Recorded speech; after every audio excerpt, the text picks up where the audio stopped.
తెలంగాణ ఉద్యమకారులతోటే వచ్చింది. అందులో ఎంతోమంది ప్రాణత్యాగం చేసిండ్రు. దాని ఫలితమే ఈరోజు మనకు తెలంగాణ వచ్చింది. దానికి తోడు ఎవరెంత చేసినా అందరి త్యాగ ఫలితమే ఈరోజు వచ్చింది. కానీ ముఖ్యంగా మన కేసీఆర్ గారే తెలంగాణ కోసం కళ్ళల్లో ఒత్తులు వేసుకొని కొన్న ప్రాణం దాకా ఉద్యమం చేసి నా ప్రాణం పోయినా సరే పార్లమెంట్లో ఎంపీ ఉన్నా సరే పార్లమెంట్కి పోకుండా కూడా 32 పార్టీలను వాళ్ళంతా కూడా జతగట్టి నాకు తెలంగాణ కావాలి, నాకు ఏమొద్దు, నా తెలంగాణ నాకు కావాలి, నా ప్రజలు అన్యాయం అయిపోతున్నారని చెప్పి తెలంగాణ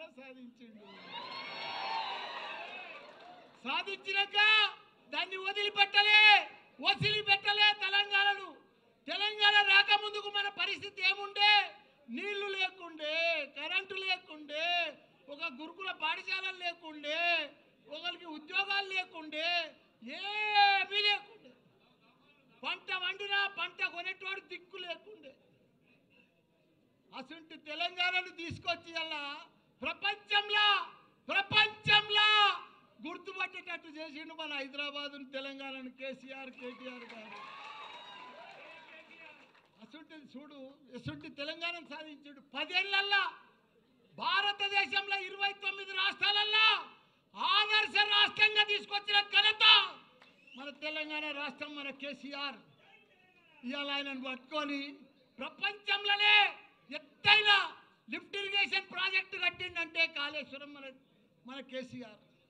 రాత్రి పగలు దానికోసం 3 ఏళ్లలో చరిత్ర సృష్టించి 1 కోటి ఎకరాలకు నీళ్ళు ఇచ్చాలని చెప్పి ప్రాజెక్టు కొడితే అసలు ప్రాజెక్టును పంట కూడా పండించి చూపించిండు.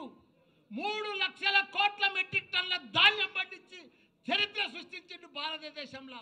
ఒకనాడు పంట అంటే హర్యానా ఉండే, పంజాబ్ ఉండే, అవన్నీ కూడా తలదండ లెక్క తెలంగాణ రాష్ట్రంలో పంట వండి చూపించిండు.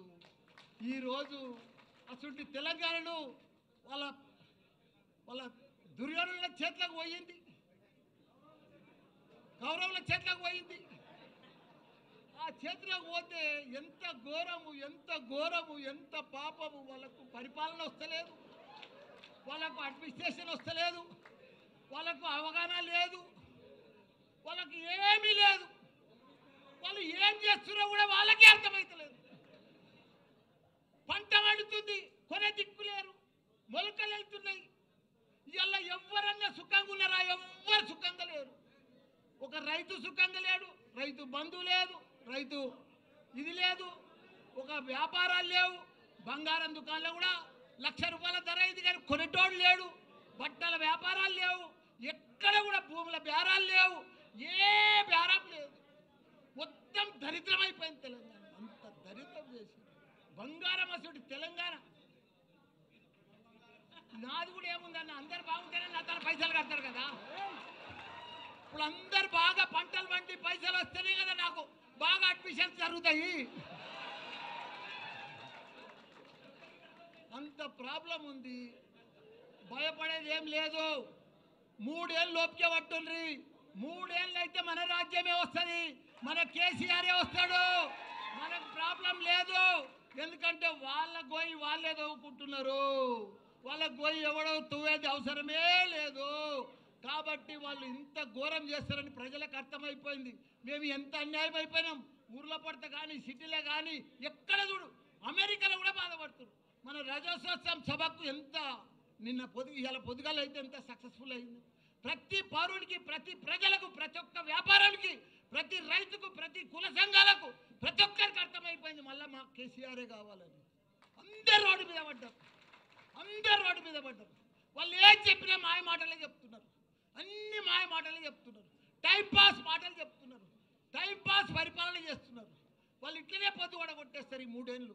అందరికి అర్థమైపోయింది. వాళ్ళు ఏమి ఇయ్యరు, పెద్దగా ఇస్తామని ఇంత పెద్ద లిస్ట్ చెప్పారు, కానీ ఒక్క లిస్ట్ కూడా కంప్లీట్ చేయరు. వాళ్ళు చెయ్యలేరు, వాళ్ళతో కాదు, వాళ్ళతో పరిపాలనే కాదు.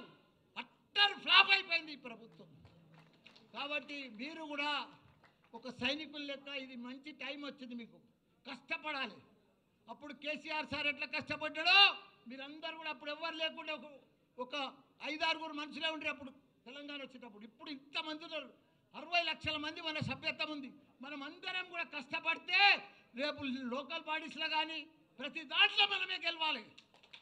ప్రజలు మన వైపు ఉన్నారు, కానీ వాళ్ళని మలుపుకోవాలి, చెప్పాలి. లీడర్ మన తను